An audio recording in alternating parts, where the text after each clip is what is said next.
ஸ்ரீமதே ராமானுஜாய நமஹ. ஸ்ரீமத் வரவரமுனியே நமஹ. ஆண்டாள் அருளி செய்த திருப்பாவை 11ஆம் பாசுரத்தில் கற்றுக்கரவை கணங்கள் பல கறந்து செற்றார் திரள் அழியச் சென்று செருச்செய்யும் குற்றமொன்றில்லாத கோவலத்தம் பொற்கொடியே குற்றர்வு அல்குல் புனமையிலே போதராய் சுற்றத்து தோழிமார் எல்லாரும் வந்து நின் முற்றம் புகுந்து முகில்வண்ணன் பேர்பாட சிற்றாதே பேசாதே செல்வப் பெண்டாட்டினி எற்றுக்கு உறங்கும் பொருள் ஏலோர் எம்பாவாய் என்று பாடுகிறாள்.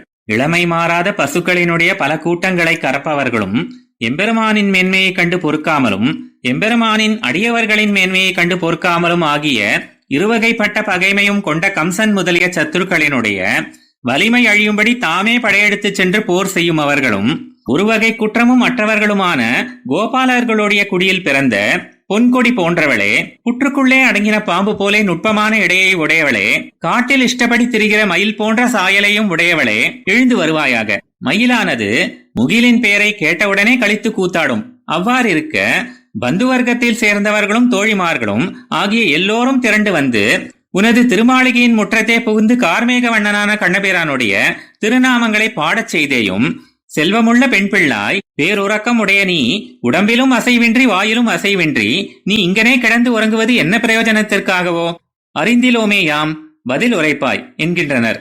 ஆழ்வார் எம்பெருமானார் ஜீயர் திருவடிகளே சரணம்.